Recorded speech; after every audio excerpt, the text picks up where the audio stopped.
we've done before, so don't worry. Okay, welcome to Imagine Spaces Reading Group. This is probably the third or the fourth session that we've done so far. And today we are discussing, I feel like is it the Mary Whitehouse show? Today we are discussing Diane Seuss Modern Poetry. Now, Diane Seuss is not a poet I actually am very familiar with, so I'm really glad to be introduced to her writing. She was born in the state of Michigan, studied at Kalamazoo. I need to say that because it's such a lovely word. Studied at Kalamazoo College and Western Michigan University, where she received a master's degree in social work. To date, she has published 6 collections of poetry, many published by the fabulous independent, not-for-profit publisher Grey Wolf Press, whom I always really, really admire. And all of her collection have been critically acclaimed.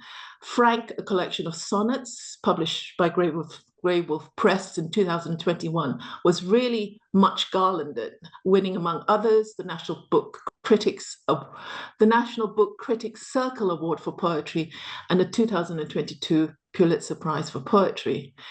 Now, modern poetry, which we are discussing today, was published in the US first in 2024 and in the UK by Fitzcarraldo in the early part of this year. It was a finalist for the National Book Award and shortlisted for the Griffin Poetry Prize. It was also a New York Times Book Review notable book of 2024 and also a New Yorker Essential Read of 2024. Now, although we said the last time we met that we would concentrate on 5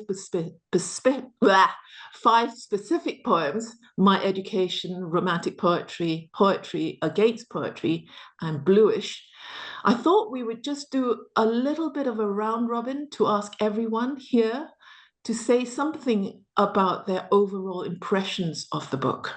So I'm going to not start, but I'm going to invite Jeannie, who's hosting this Zoom call, to start us off. I have to say, I've enjoyed my exploration of the poems that we chose. My impression of Diane Seuss as a poet is she's very welcoming. I felt her poetry was accessible, and at the same time, my pleasure in some of the poems came from the way she rather stands back and lets you delve to your heart's content. I didn't, the way I described it earlier to William was I didn't think she was a look at me poet, but things, she lays it out on the page and lets you absorb it in your own way. If that's a starter, I'll kick the ball on. You can suggest who to go next. Gosh, Ellie, do you want to go? Yeah, I loved it. I liked what you said about how, she sort of welcomes you in. I can't remember if that was your words. I wrote in my notes, I feel like I know you, like she's kind of revealing a lot of herself, including the kind of like misanthropic sides, which I quite enjoyed. And yeah, some just really kind of immersive moments that were also really like meaningful as well. We'll talk about it later, but the cobbled together knowledge and that feeling of coming from a different sort of tradition and sort of coming slant to things is something that, I don't know, I imagine probably most of us will feel at some point in our lives, but it definitely resonated with me. Yeah, really just rich and interesting, and just my sort of thing. Absolutely. Yeah, I'll finger you. Beth? What do you Yeah, I think, like you, Ellie, I felt very strongly about that it's actually quite a page turner. For a sort of poetry read, it's quite racy in parts, and she knows what she's doing. Very revealing, very brave, and I think she opens up something which I maybe felt was a bit like that feeling of imposter syndrome. What am I doing here? Why am I here? And yet she was clearly getting all this affirmation in that she was getting great success, but she still had that feeling. And for me, and I know we're coming back to my education, but something that really stood out for me were the opening lines of that. And it's this, I know my unscholarliness, my rawness, all rise out of the cobbled landscape I was born to. Those of you raised similarly, I want to say, this is not a detriment and it is not a benefit. It only is. And I thought, in a sense, that was the keystone of the collection, that really,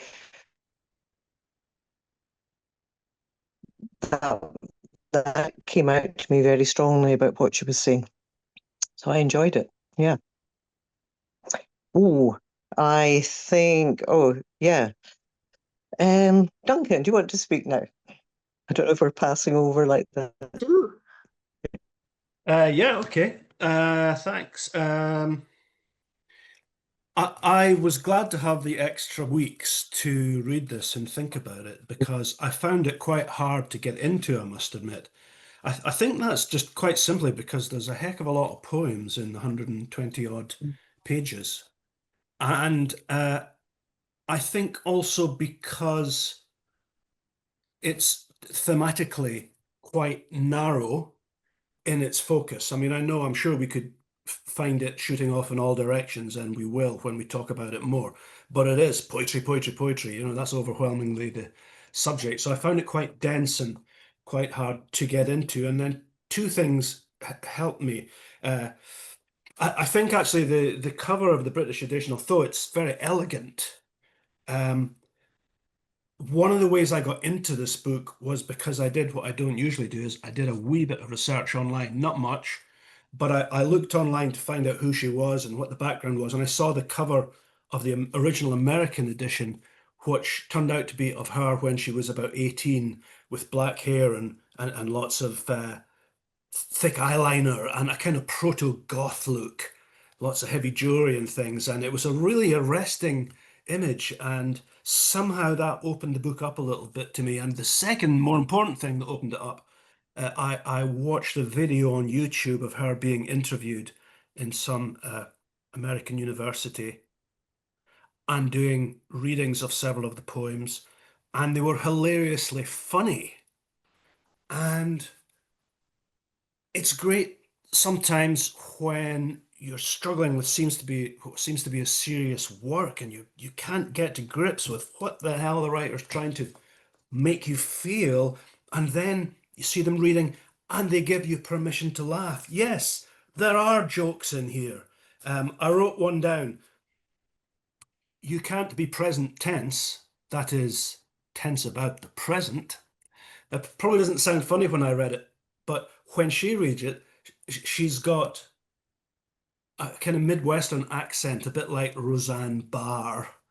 And she consistently reads the poems as if they're a series of jokes. I don't mean that at all in a demeaning way, but jokes in the best sense of the setup, the setup, the setup, the punchline, the setup, the setup, the punchline. That seems to be how she reads her poems. And if we that really helped me, because if we look at something like My Education, that's 2.5 pages of a column of a similarly length lines marching on and on and on. But when I started to read it with her voice in my head, it came alive and started to communicate with me. And I'm glad I found that way in, because eventually, after thinking that this wasn't for me, I actually came to enjoy it and get a hell of a lot out of it. Fabulous. So, Nicola, I guess throw the ball to you. That's it. Thank you. I absolutely loved reading the ones that we had selected to read for this week. And I guess what strikes me about the work is the blending of the forms that she uses. So it felt very much like this very fluid conversational flow of style that she uses. It didn't feel like reading poetry to me, it felt very much like reading prose.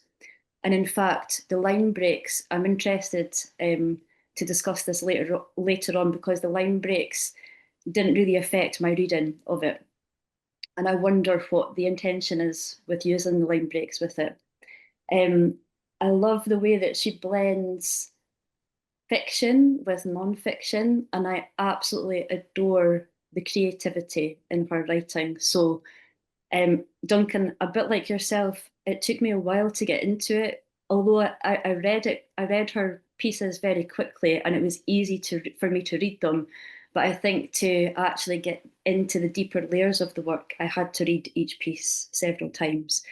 And when I did that, I was just absolutely astonished by the way that she uses imagery, both in a sort of creative, fictional way that is lovely to enjoy for the imagery that it is. But when you stop to contemplate the imagery, it then serves as a metaphor with a much deeper and much stronger meaning, which I just found absolutely just beautiful. And the other thing that came across just as an observation on the collection is the very, very strong theme that constantly comes back to do with life and death. And I love the way that she balances both of those so beautifully together. It's very, very strong in every piece. And to the point where at times certain parts of the pieces actually really shocked me. And they took me by surprise. You know, she was really, really good at doing that, which again, I thought was just fantastic. So, Ian, I shall hand over to you. I think all of that, actually, Nick, yeah, I found that she was quite provocative, in the questions she asked. And of course, you spoke about form and line breaks, just this manipulation of form or creation of new form, as it were. And as well as that, quite evocative, because it's sort of there is my own personal response to her poetry, which I found to be quite, I suppose, the creativity it sort of promoted in me, and I found myself doing a bit of personal writing, as well as critical, because it made me start thinking about writing, about the business of writing poetry. There's a better poetic thing came out of that, I suppose. But I think with me going back to the line breaks, we've been focusing on that, just, about the line breaks. And yes, they are quite natural. They do follow a natural speech rhythm, Equally, they do function as they do allow us a breathing space, or they do cause a sort of the poet breaks the idea a bit with them. And they can act as a hinge between ideas, I think, so I just get things written down here. And allowing for sound echoes as well as sound disruption or disruption of ideas.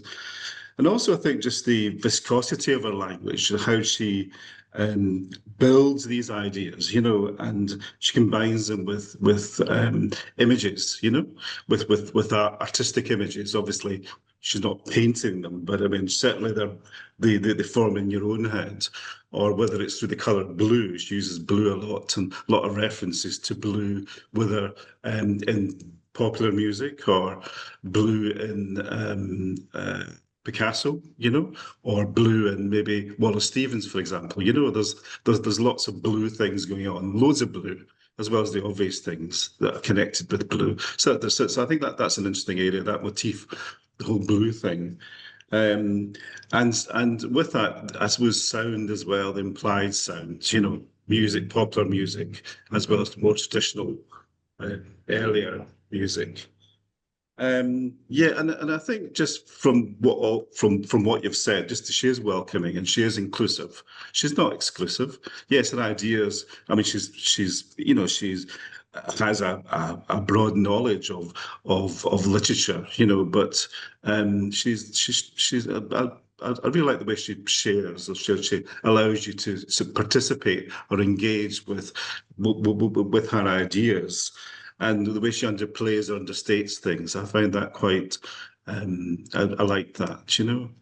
And political too, because she's looking at, I suppose, women's place in literature and modern poetry that was maybe in its early years composed of a particular type of male writer, you know, and the women's voice maybe not well enough represented, especially in the earlier part, and so forth. But yeah, I really liked it. I really did. Yeah, that's it. Hey, this is my piece. I think, I mean, I didn't choose this particular collection. It was partially Fitzcarraldo who actually offered another title to us. And then both Kirsty and I had a quick look and we thought this might be quite interesting. Kirsty especially kind of wanted to have a look at this particular poetry collection. But my impression is here's a poet who is also essayistic. Now the collection is very essayistic in that way, in the way it asks questions, it poses problems, it invites us into a conversation. So there's someone else in the room rather than just being the hermetically beautiful, well-wrought urn. You know, there is a lot of push and pull and a kind of delving into an invitation to engage, which I loved about the collection. To engage as a reader, but also if you're a writer, also to think about the writing of poetry. And I found that really quite interesting that here's a collection. Some of the poems actually address the writing of poetry and what poetry is for, what it's doing to us, what is poetic language. I like the combination of the writing of poetry. I don't really feel it's meta-discursive in a big way, but it addresses those kinds of questions about writing, what poetry means, in a lot of the big poems particularly. But here's a writer who has read voraciously, is an autodidact, and has a complex relationship with the literary canon.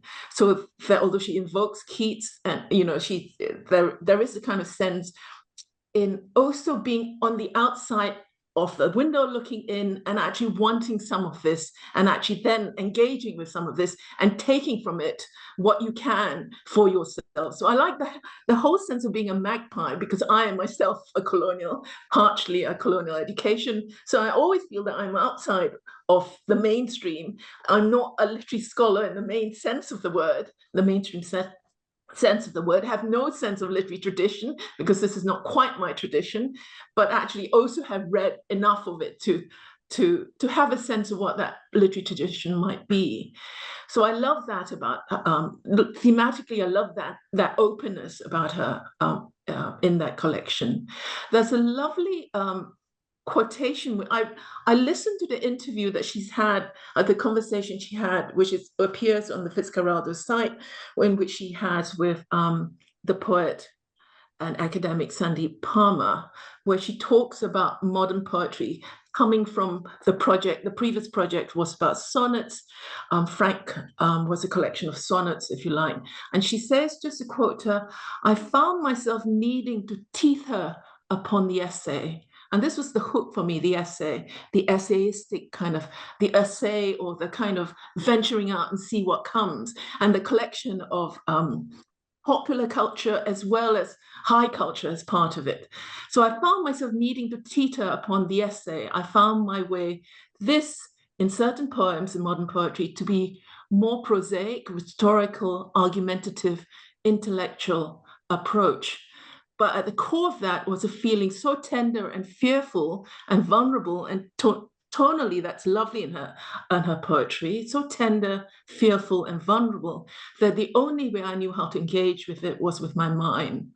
So again, emotion and intellect are not in opposition with each other, but they are handmaidens. Handmaidens is the word she uses, handmaidens to each other, maybe. So I love that set of contradictions, that push and pull, that tension is really creative in her work.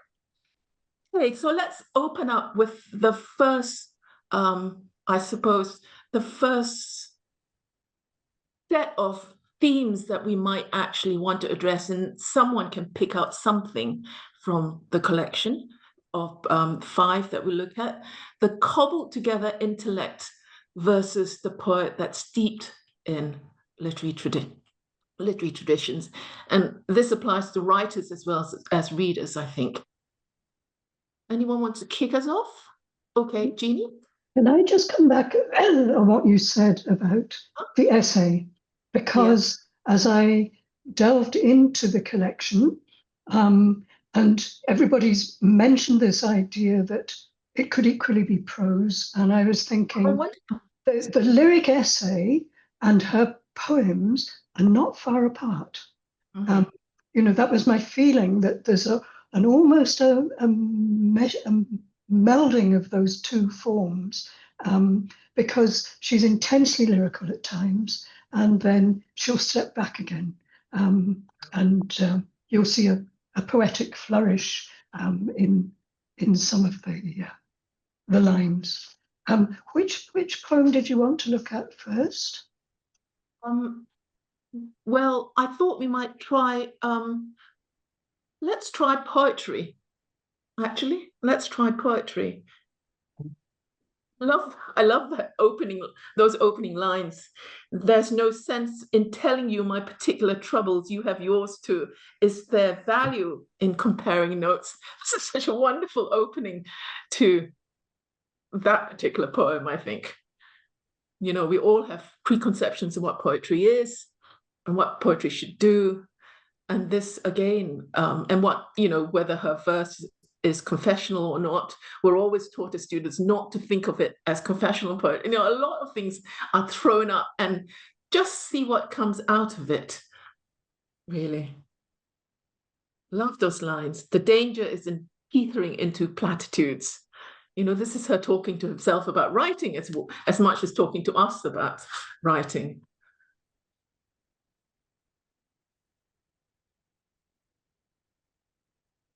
I'm just going to read out lines that I love, and it's like a series of questions. Who wants anyone else's hands on their pain? So what can poetry be now? Dangerous to approach such a question, and that reads quite prosaically, as Jeannie has said.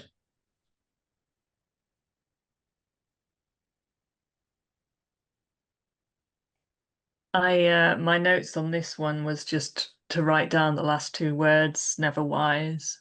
I think that's, I found, somebody mentioned the humour in this, but I think that's a lovely kind of challenge, because like us worthy folk are often quite kind of serious and kind of want to pull wisdom from the world, but I thought that was lovely and playful, and she introduces that wisdom bit on that first page as well. I think actually, yeah, it was, what was it? It was not long after your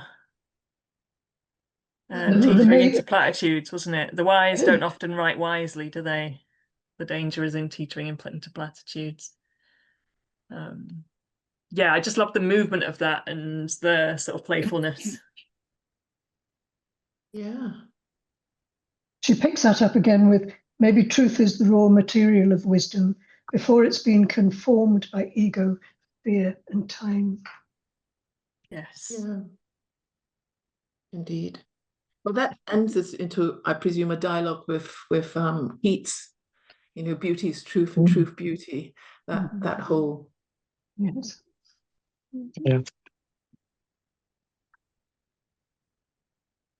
Going back to the prose thing we've touched on a few times already, about a dozen lines from the start of this poem, she addresses a couple of poetic techniques where she says, sometimes I stick in some music. Yeah. I'm capable of hallucination, so there's nothing wrong with my images. So she's making us think about the musicality which she goes in for sometimes, and she's making us think of the imagery that she goes in for sometimes, but she doesn't kind of address rhythm or conventional poetic movement there. The music that there is seemed to me to be more in vowels rather than in the movement of the forwards of the language in a broader sense.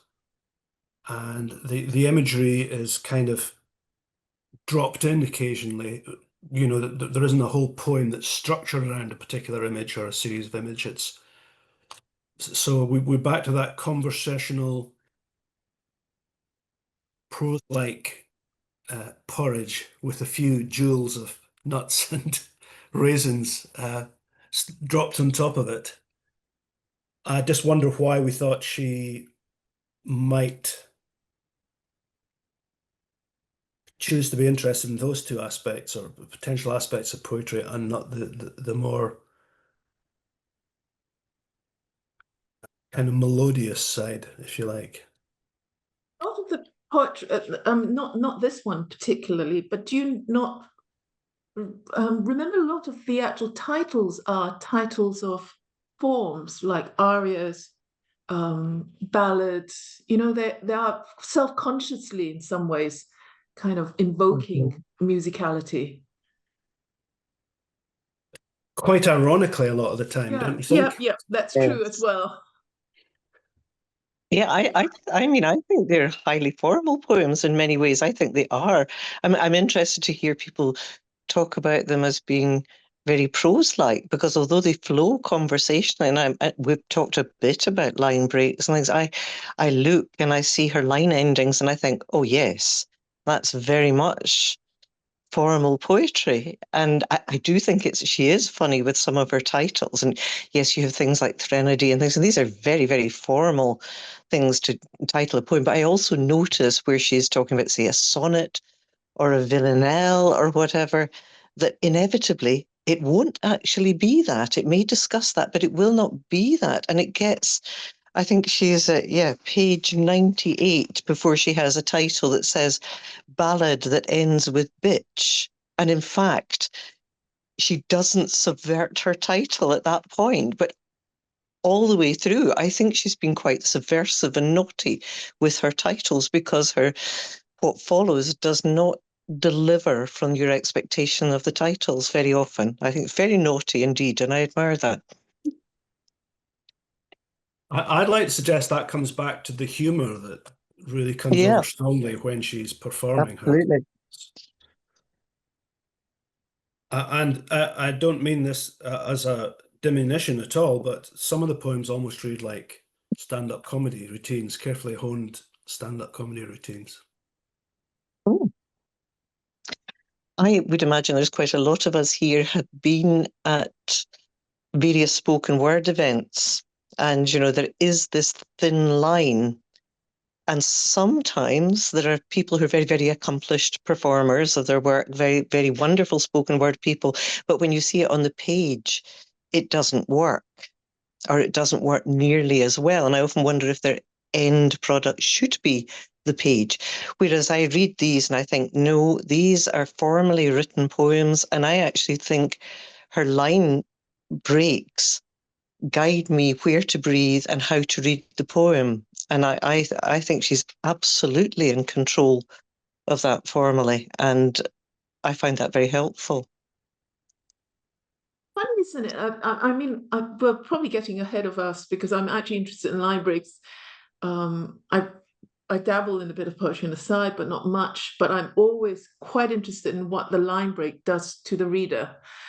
So something like, but please, not only, and then there's a line break, a picture of a bird. But of course, that holds you back. That line break does hold you back. So you have presumptions as to how to read that, and then it might be kind of subverted, or it might be confirmed, or that there is a little bit of a kind of pause, not as in an oral pause necessarily, but almost like here's someone teasing you with something and then withdrawing or confirming or whatever it might be. So there is that kind of inventiveness about that line break, and that occurs throughout as well. There are other examples of that. The wise don't often write wisely, do they? The danger. And then there is a line break, and you think, the danger what? And then, you either are confirmed in your suspicions or not, as the case may be. But if you actually had the wise don't often write wisely, do they? The danger is in teetering. If you just rushed on, that would be a slightly different cadence as well, and a slightly different spin on the meaning of that.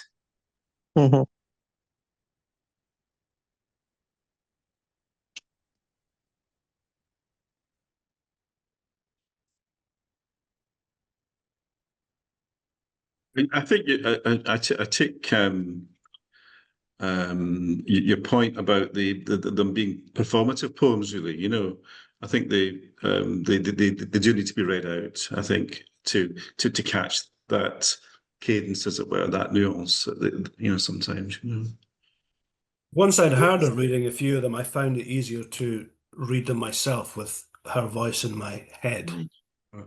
And I agree with you that, yes, it's not spoken word performance poetry.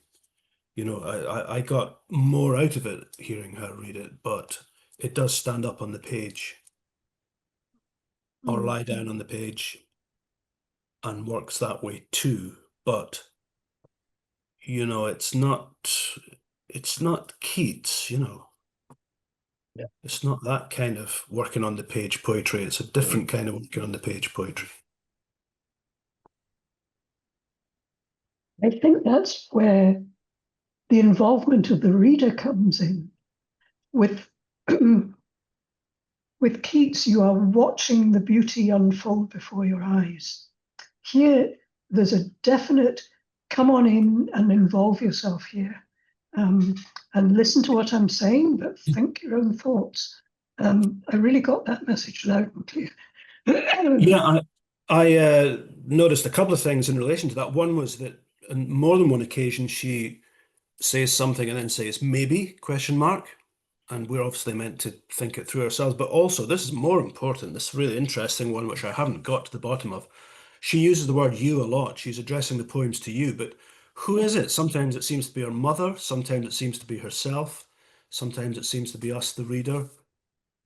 It's I don't think I've ever read a collection with so many second persons in it.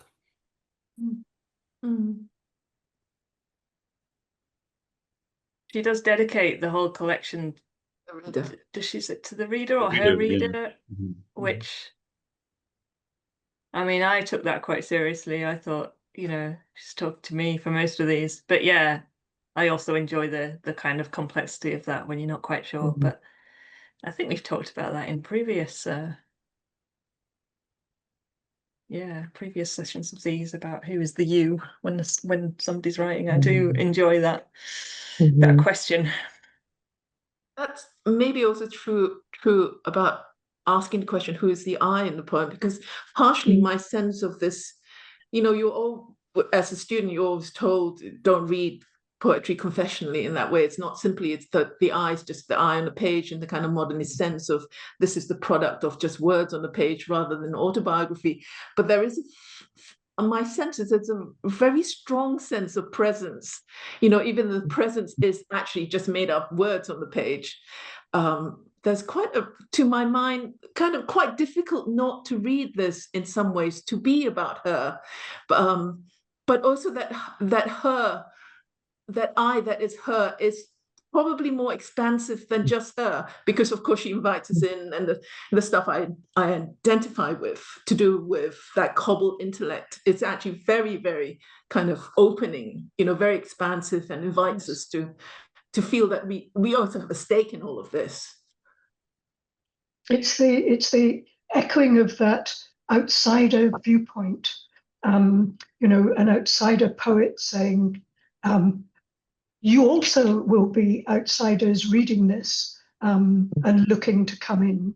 And, you know, she says, if you had a similar cobbled education and so on. So it's, you know, it's, you don't need to be scholarly in the art of poetry to find your way into this. Yeah, absolutely.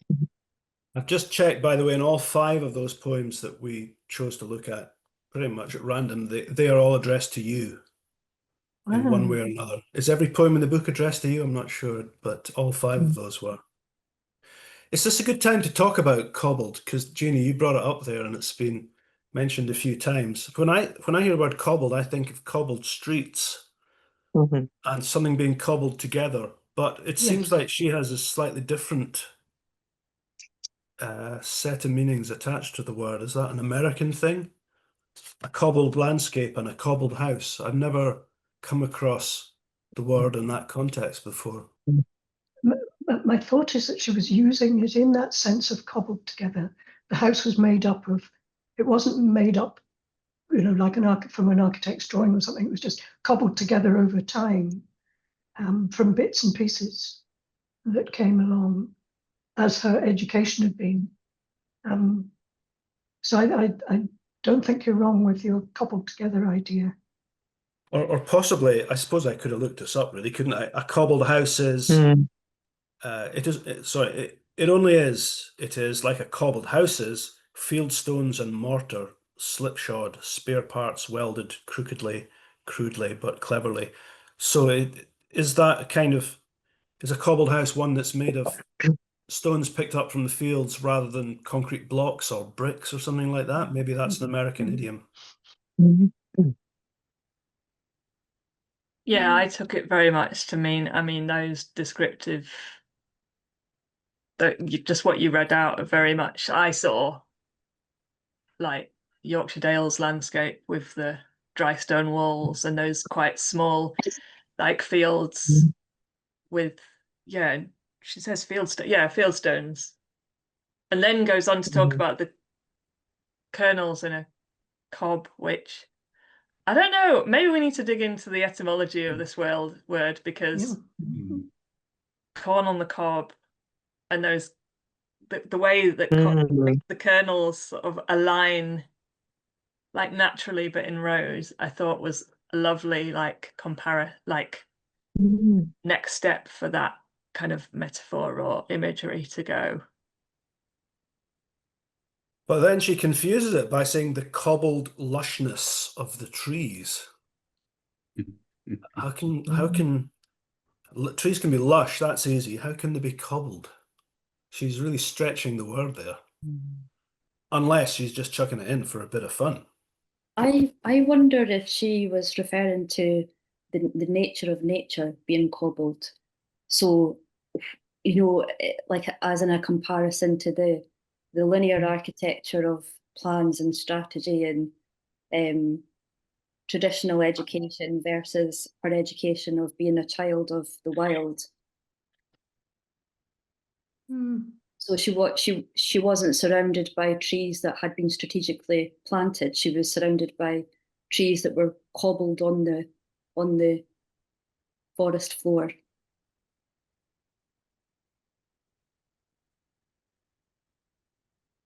I mean, you mentioned the Yorkshire Dales. That what I thought of was two things. It was that famous painting, American Gothic, of the old farmer and his daughter standing outside their 19th century farmhouse, the guy holding a pitchfork with quite an intimidating air.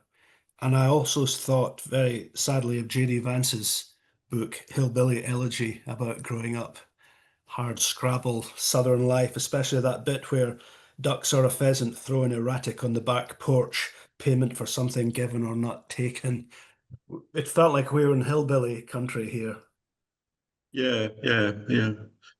I think also, I thought of it as a sort of a collageist approach, all these images just being put together, the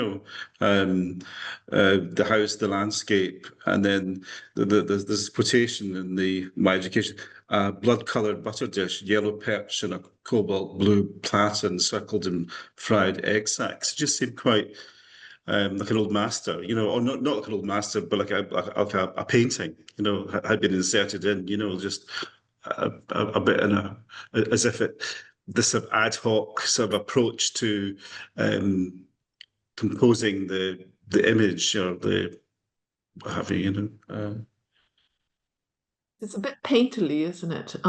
Yeah, like a still life, like a sort of only the still life is made up of different bits. A bit like that Scottish artist from Dundee. What's his name again? Is it Callum Colvin or something? Is it? He's the one who does the collages. Yeah, so a bit like that, and how once all in place, you get this other bigger image, but actually it's made up of these other small images, carefully placed, of course, but you might think it's all cobbled together, but in fact it's not being cobbled together, but So maybe she's being disingenuous here in the use of cobbling, you know. That's what I think anyway, you know. So. The actual rhetorical cadence also cobbled together. I mean, I'm just kind of looking at it now. There's that lovely line, and up there, a gap in the window. The gap is really interesting and as a line break as well. A gap in the window where the snow comes in and architects a little drift on the bed. That's such a lovely line. But she's also got what I know of literature of history is spotty, you know, and so the language register really kind of jumps about a bit. Well, there's also the arbitrary drift of brown spots on the white cows in the meadow. So it's two kinds of spots there. Yeah. I like And the then way the I like the way she's used that fabulous image of it's the wind architects, the drift, and you know that's such a beautiful line. And then she goes, but you know, let's not get above ourselves here. And then uses the spot bit. My knowledge is spotty. It's just such a lovely word to have in a formal poem somehow. Mhm. I think that's another thing about line breaks. A word I learned from Emily, and then you have Dickinson on the next line. But so, you know, if you didn't have the Dickinson, you might think it's just a friend or something like that. But the Dickinson changes again, you know, that juxtaposition is really interesting. That's nice. That also makes me think that she thinks of her as a friend. So she's purposely put, Yeah, absolutely. Towards the end of that poem, there's a line I really liked, which was writing about her poem. She says, built on the edge of tradition. Yes. Is that true? I don't know enough about the American poetic tradition to know whether this is on the edge or not. I mean, I know she's a multi-prize winner and a professor of poetry and so on. Yeah. So I would kind of assume she was smack dab in the middle of a tradition, but maybe she's not. Is she like, that's where I don't know if she's being ironic when she says that or if she's being serious. I think It sounds quite. It sounds like a bit like not. I don't know. We're leaving the text here, but it sounds a bit like Adrian Rich. You know, the Revolutionary Roads. You know, that type of. It's very. It sounds a bit like that. You know, and I think she uses that line built about on being on the edge of tradition. You know, so she could be alluding to that type of writing, which is not mainstream, which is, you know. Like that juxtaposition of the simplistic, almost conversational tone she has, and then you get a few lines where you think, no, don't make any mistakes here. This is a very able poet. You know, she's using her poetic skills and they shine. But at the same time, she's dropping in stuff that can make you think, this looks so easy. Maybe I could write this. But I couldn't. No, I couldn't either. I'm kind of going off piste here a little bit because I'm remembering that little section from Romantic Poetry where she kisses the death mask. She allegedly kisses the death mask of Keats. You know, and alongside all of this is, you know, where's my place, or where's my place in the literary tradition, or how do I relate to the canon of writing before me, and that kissing, that act of then, you know, half of me wonders, well, do you just jettison that because it doesn't really matter? And of course she doesn't jettison that because all through her, you know, that she's a really fabulous reader because she's read all this stuff, and there are references to, you know, to all of these particular poets and writers, and some of the lines and allusions come from these, you know, these poets and writers. But that really startling image of kissing the death mask off and absorbing it into her, that's such an interesting kind of metaphor. And posed against that, the really interesting metaphor of modern poetry and the words slipping into, if you like, the dark of the water, but poetry, that tradition slipping away. She talks about and the dark to the water, tunneling under the city and making its way down to river, poems sliding down the book's spine into the water, the shock of the cold and dank, down where my uterine lining, my blood and cast off ovulations, cast off fetal tissue swims below the city. Which is such a bloody powerful metaphor. I mean, I was completely taken by that. And then this slightly erotic charge on, you know, with her kissing and her lipstick on, you know, on the death mask, and the white of the death mask on her. And then she talks about the tingle in the spine, so that the literary tradition's also part of her, as much as she's kind of thinking of herself as the outsider too. Sorry, that was such a lovely kind of set of images in that romantic poetry collection. It was hard to read it and not copy lines down. The one I grabbed was the microdead ride modern poems like swan boats to the sea. Yeah, And it, you know, some amazing. It's funny though, isn't it, as well? It's shocking, but it's also funny, sure. Yes, yes. It's funny and kind as well. You know, I've taken all this stuff that goes down into the sewers and I can make it beautiful. Yeah, a bit satirical. Yes, swan boats in the park. absolutely. Those pedalos. Yes, yes. Going back to Keats for a minute there, she says, in my education, when I needed Keats, I got him. I read enough to get the point, then tuned into his ghost. So that for me tied into the kissing the death mask scene in where was it, Romantic Poetry, because I thought she's one thing I like about her is the unashamed pleasure in reading poetry that she clearly takes. And she doesn't say, I really like Keats, so I read every single thing he'd ever written, and I did a PhD about him. No, she says, I read a few poems of his. It was brilliant. I got all excited and I went to Italy by selling my poetry books. And then I kissed his death mask and dreamed about lying down in his deathbed. Whoa, I like that visceral response to poetry. There's a lot of body in the poetry collection as a whole, isn't there? A lot of images to do with the body, and you know, the fact that the body's not beautiful in the ways that are conventionally beautiful.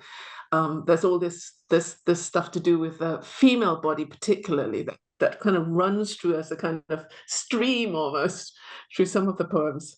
Yeah, I loved her comparisons to the missed opportunities as well. So to think about that sediment being in the water and flowing, it's like what could have been is now dissipating. And then the consequence of love itself through the kiss is she left him with the red mark of her lips. So she kind of gave him life. Yes. Yeah. Discovering him, but then she then adopted the white pale. It's almost like the consequence was that she kind of gave herself up to romance or his work, or yeah, I love that. I sat with that for so long, that image. Wow. Yeah. Yeah. I was having the quickest of conversation with Kirsty when she said she couldn't come to this. Oh no, it was a text that she'd written to me, because we'd sometimes text each other randomly about things we are reading, and she had said something about the power of the image of poetry dissolving the self, or words dissolving into this kind of underground stream where you're no more yourself in some ways. And then on the other hand, the sense of returning to a kind of confessional mode, or an autobiographical or memoristic mode, where the self, just to go back to what you were saying, I think who said that about this isn't a look at me poet. I think Jeannie, you said that, but I think Kirsty in the end said she thought that the step into the confessional mode that actually closes the collection, you know, was a bit of a retrogressive step.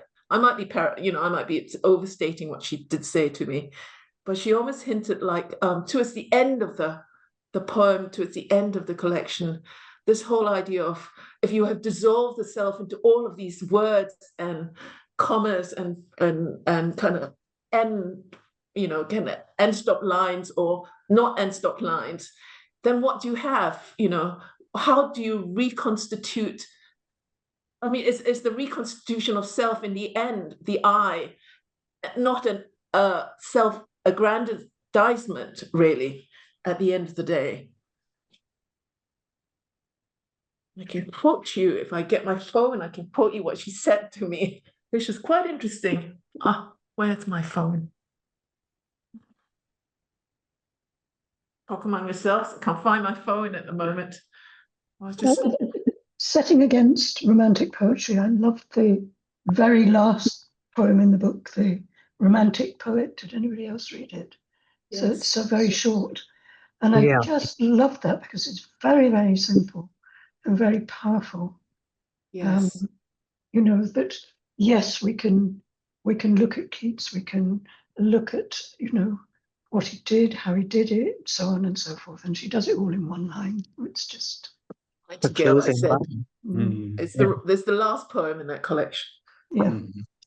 The Nightingale, I said. It ends. Yes. What there was a collection on. That's extraordinary, isn't it? Yes. Oh yeah.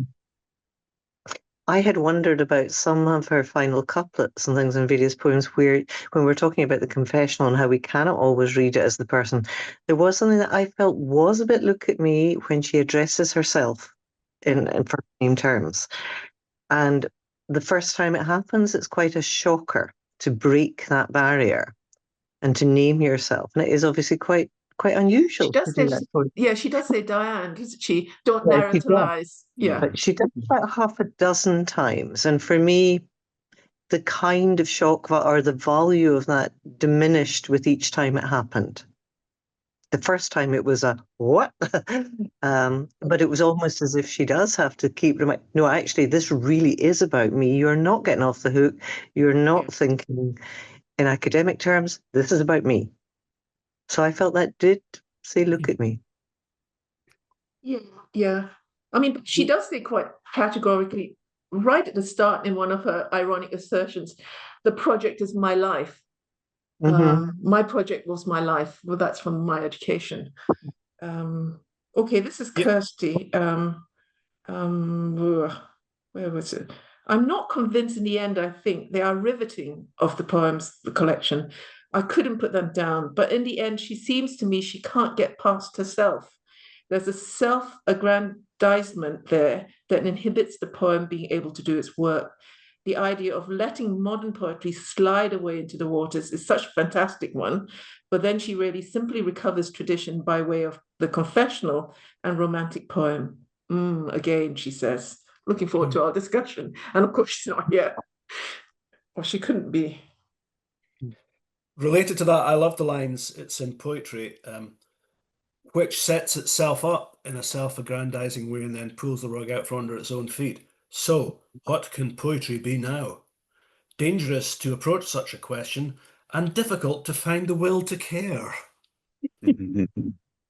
So she's kind of going to us, what can poetry be? Then she's going, who cares? Then you read on.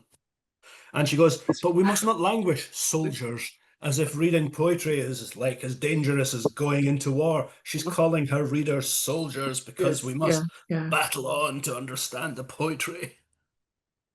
I was just sorry. This is such a stupid aside, but I need to tell it anyway. I was looking at Normal People. I hadn't seen it when it first came out, and it was a rainy day, so I binge watched it. And the section in Dublin where they have these people gathered together talking about literature is so bloody highfalutin. I don't recognize it as any of my seminars. You know, when your discourse register really changes when you adopt a scholarly mode. So, yeah. So this whole kind of tongue-in-cheek moment is really useful in the collection as a whole. I wanted to pick up on something that we touched on earlier on, and you did in a minute going away, Gail, which is about my project was my life. And we talked about, is this verse or is it chopped up prose? I can't remember who first introduced that. It might even have been when we talked about this a month ago, chopped up prose. And that reminded me of the first time I came across that phrase was in relation to Hugh McDermott. And in his later stuff, he was accused of having lost his lyric gift and just putting chopped up prose on the page. And that in turn made me think of his long poem, about 30 pages long, from 1961, called The Kind of Poetry I Want. I don't know if anyone's read that, but it's basically 30 pages of him saying, I actually printed off a little page of it to give you a taste in case you didn't know it, because I think it's relevant. I dream of poems like the bread knife which cuts 3 slices at once, of poems concerned with technical matters, poems braced by Carducci's cold bath of erudition, as befits one of the new Gli Amici Pedanti, knowing Sotomayor's essay on poetic erudition too. And on he goes, ending, I refuse to sanction the irresponsible lyricism in which sense impressions are employed to substitute ecstasy for information. He goes on with that for 30 pages. It's ridiculous. But at some points I felt, I think Ian, you touched on this a second ago, there's a piling up of imagery or ideas or observations. There's a cascade. You know, it's like subterranean homesick blues. The words keep pouring out and pouring out and pouring out in the same way as in the McDermott poem. The kind of poetry he wants. He did that poem hardly contains a single line of poetry. He spends 30 pages saying the kind of poetry he wants and not committing a line of poetry to the page. And so when I thought about this, bringing these things together, this isn't chopped up prose, but it's chopped up life. My project was my life, and this big tome, 120 pages of I and me Together. and you. It's her life chopped up into lines of 6 or 7 words each, on and on and on and on and on, and recurring imagery and recurring emotion and recurring ways of thinking about herself and the world. No dramatization, no invention, and no irresponsible lyricism, just life cut up and arranged on the page, on 120 pages. Cobbled. So reading this, I didn't get what I like out of a lot of the poetry I really like, which is concision and the sense of the poet having thrown away 99% of what they could have written and just given us the 1% that sums it all up. I felt I was meeting a really interesting person. I'd like to sit across a table with her, and I felt I was immersed in her life, and just she was spilling it all out, and I was drifting along. And I remember that you told me about that an hour ago. Now you're telling me about it in a slightly different way. Yeah. I think that was an issue I had as the collection progressed, that I felt, yes, you did tell me this. And there were certain points I think she hammered home with great force where I thought, actually, you needed to trust me more there. I had that. I don't know that really developed that. I did find about 3/4 of the way through that I was getting slightly irked by that, saying, no, you've already shown me that. You don't need to tell me that now. And I wondered, would it have been stronger if certain poems had been weeded out? And then I thought, but I couldn't work out which were the ones that could have been lost. It wasn't that. But I wondered if I had been allowed to fill in more for myself, would it have had greater strength later on? I don't know. I did have that feeling that after a while, okay. Interesting, because I mean, I when I came to this, and this is something I think Jeannie also talked about, or someone else talked about. It's not, and I don't mean this as a pejorative statement at all. It's not the well-wrought urn, and that's what I liked about it. It's not finished. I like that it challenges or it puts questions, but it doesn't actually maybe give me answers. And it's so the question I wanted to ask is, does it matter if it's not in some ways the well-wrought urn, where you're just given this object to admire because it's so beautifully put together, so concisely put together? I like the whole series of questions that's thrown out at us, and that rant now and then, coupled with a change in register that actually surprises me. I like the sense of being unsettled a little bit, rather than having to admire it necessarily.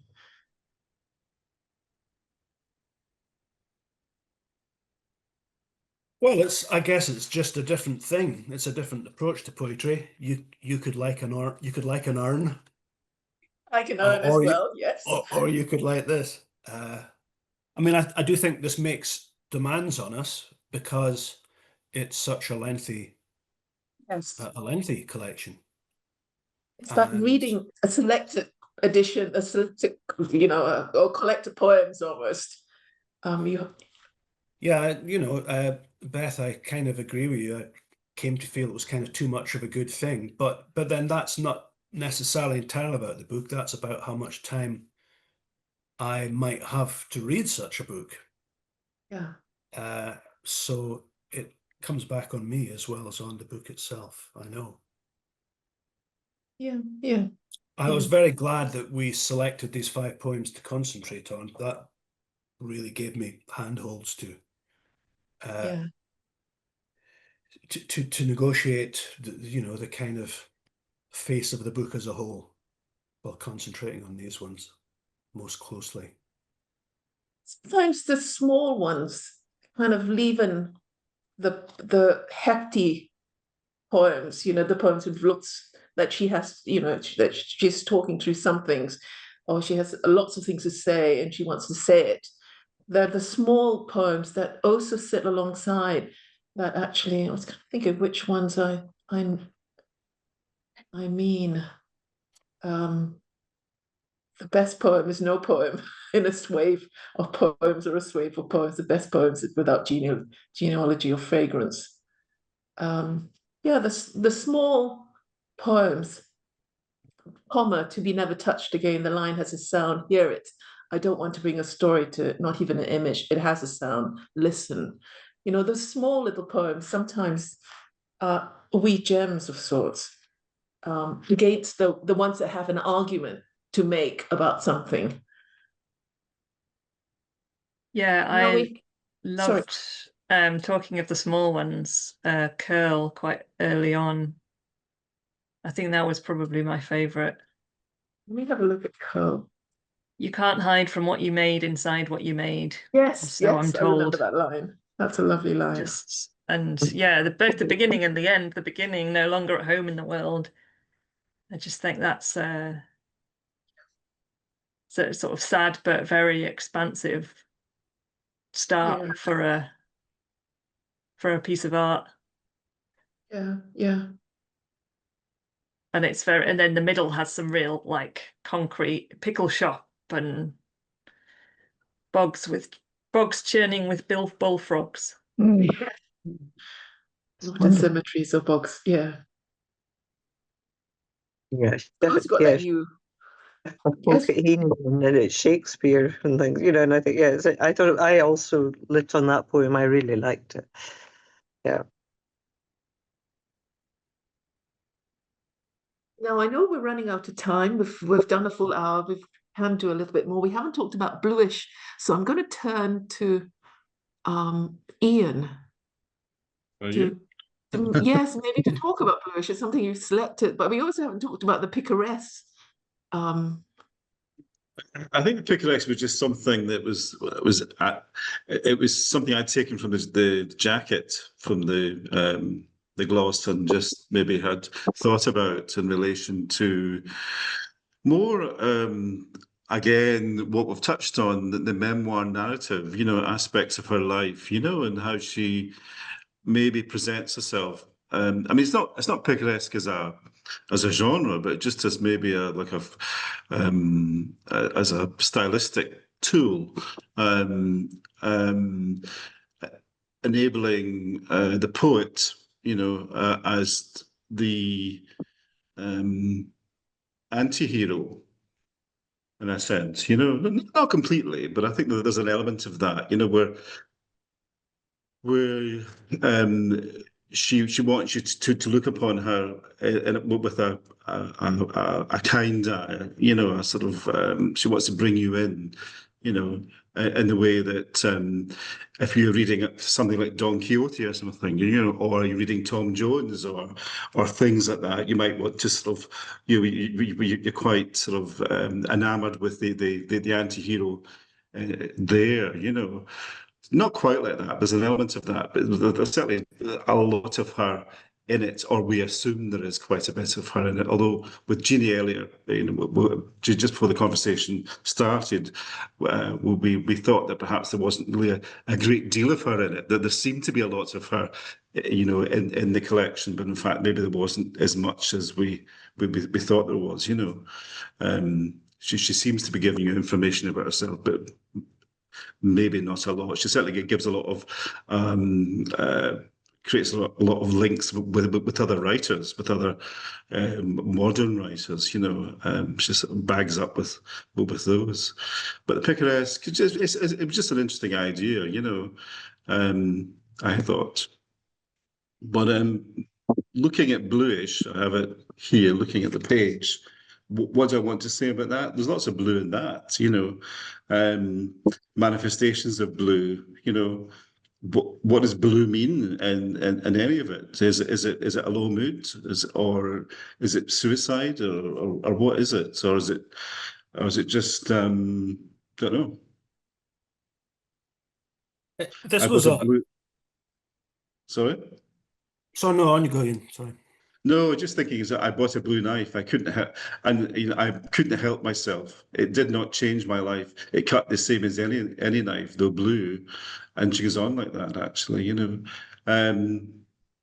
as well as that, I was quite interested by I suppose the punctuation and how she sort of not just the line breaks, but just in the fact that she's got full stops in the middle of the sentences, like caesuras in a sense. You know, how she sort of breaks or cuts through that. So structurally, how she uses punctuation for great effect in there in this single stanza poem. But as for the meaning of blue, well, evokes all sorts of ideas. Blue period, or in modern art or modern literature, as well as moods. You know.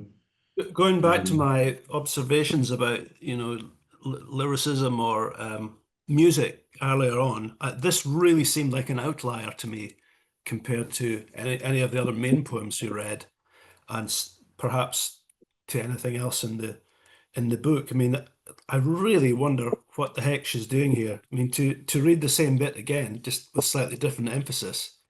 I bought a blue knife. I couldn't help myself. It did not change my life. It cut the same as any other knife, though blue, which for a while felt new. And on she goes on. Blue, blue, hue.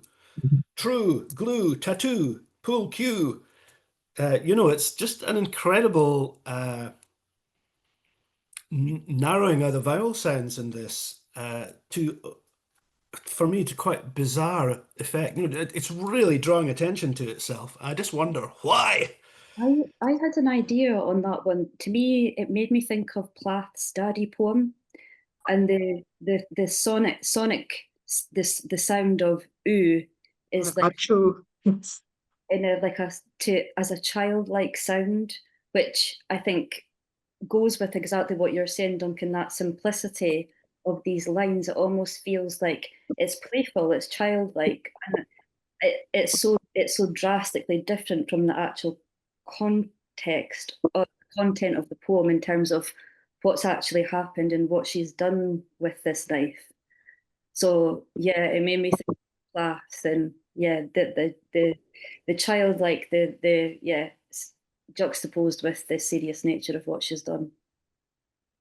So And what she's sorry. I was Go just on. gonna add in there that the power of the second person in this piece, to me, that was the bit that really shocked me, because that felt to me like it was her, you know, offering the reader an insight into the fact that she's got quite a tortured mind, and it was a voice within her that was actually talking to her. So that actually made me, it made me be really sympathetic to what was happening. And Well, it's maybe- the swerve towards the ambulance, to do with self-harm, the cutting and all of that. Because I did wonder, although, yeah, have you seen my true ally? The inside of that ambulance is not as dim as you might think. And I did wonder whether that was to do with self-harm or cutting, because of course she ends with Diane, you suffer and your suffering is you. And again, that she juxtaposes the bright light of help coming to get her with happy times. I think she refers to it like a wedding cake or a childhood memory. And again, that's, that stark contrast between happy times and really bleak times coming together. Yeah. Maybe all those ooh sounds are directing you towards the very last word, the you. Yeah. Everything in that very punchy couplet at the end.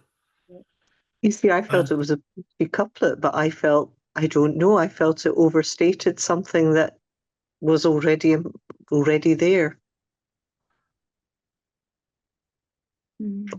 That's just how I read it. I thought I didn't need that at the end. Mm-hmm. You have Yes. ended it on the colour of a bruise. Yes. Mm-hmm. And I'm not saying, it is a great couplet. I just wondered if it could have gone elsewhere. And I'm over composting things elsewhere. To have to tell us that inside Diane, you suffer and your suffering is you. I believe the poem has already told us that. And I think that's what I mean by some of these addressing herself. Sometimes I think, but you've already done it. I've got that. It's quite an outlier thematically as well as poetically, don't you think? In the book, it doesn't fit into the poetry. Meditations on poetry very much, unless there's that Plath echo that I missed before. I think that's really insightful, Bev, because if you leave it, the spinning light on top of the ambulance is blue, the colour of a bruise, that's enough to tell us everything. Yeah, I feel so. you're quite right. Yeah. So I think she needed to trust her reader there. Well, I felt. Mm-hmm. I would have left that one out. Mm-hmm. That was a bit weak, that one. Mm-hmm.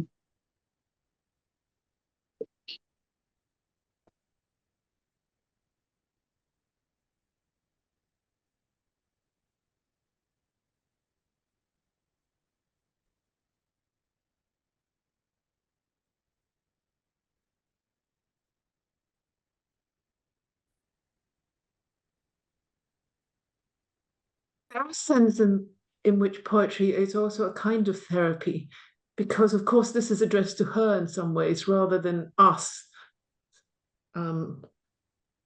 Inside Diane, you suffer.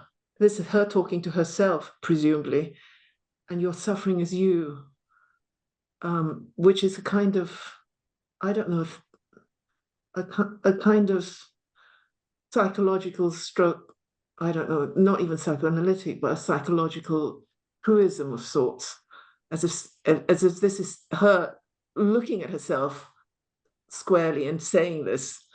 This is a poem that maybe is, it's her sternly telling herself this rather than actually kind of addressing a reader else. Although she does address my true ally. Yeah. Another ooh sound in the middle of that. Yeah.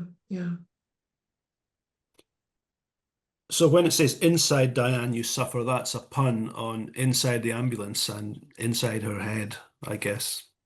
Yeah. And she's saying, do we think, that her suffering defines her or makes her what she is? Yeah. It's part of her, it's just part of my project, it's my life. That's her as well, to part of her history, part of who she is. Kind of take me whole, don't take bits of me almost. and that's why there's this thematic thing about being ugly, not only the beautiful bits, but the ugly bits. Blood clots are, don't think, only certain people, I don't know the line, the line about only certain perceived wisdom think that certain things are ugly. Yeah, stale orthodoxies. Yeah, stale, yes, that's the word I was, that's a lovely, it's a lovely kind of, down really. Yeah.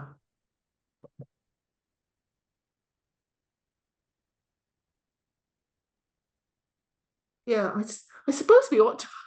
Part of me wants to go on, but I suppose we ought to end because it's nearly 7 o'clock at the moment.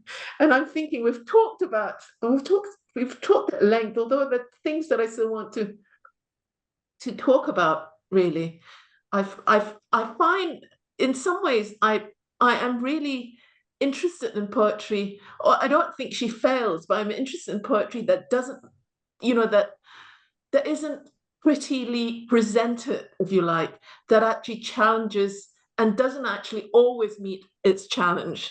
Those are the kinds of poetry I think, or the kinds of writing, not even poetry, the kinds of poetry that actually in some way stimulates much more, because I'm not simply there to admire, I'm there to think about it. Although that sounds like a truism, a platitude of sorts. Actually, she does advise us against making platitudes of sorts. But I'm actually really, I'm interested in projects that fail and fail creatively and wonderfully well, although I don't think she fails in that sense. Do you know what I mean? Not quite Keats, but she doesn't want to be Keats. And she's not being Keats, although some of Keats is in her, I suppose. And not quite poetry, not quite modern or modernistic poetry, but poetry that's confessional and poetry that's also in some ways very squarely about her, but in a way that does let you in. So there's a whole lot of interesting set of contradictions and interesting and productive creative tensions that drive this kind of poetry that makes it quite rewarding to read, I think. I certainly will go back to it. Well, I certainly feel I'll go back to it, but I was trying to think. I mean, her saying, "This is me, this is my life," and it's the magnum opus, really, isn't it? And if I were to read, and I really did enjoy it, particularly in the early stages, and then how it closed again. If I were to want to buy another of her books, I think I would want it to be something about something else other than herself, because I feel she's delivered that here. Yeah. So I would want to see what she does with something else. Yeah.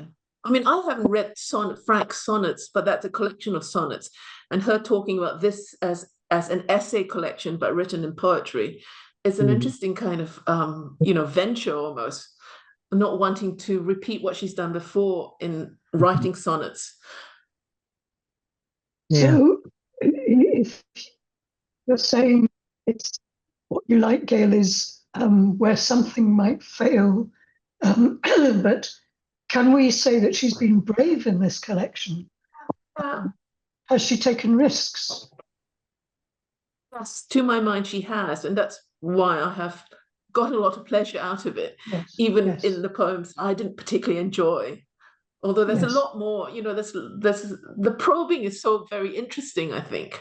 And the playfulness, and actually what Duncan has said about the poems, the humor is also quite interesting.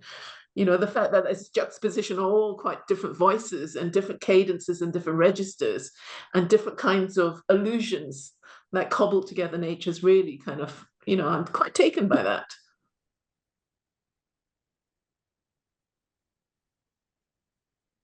Yeah. I've just realized where I used that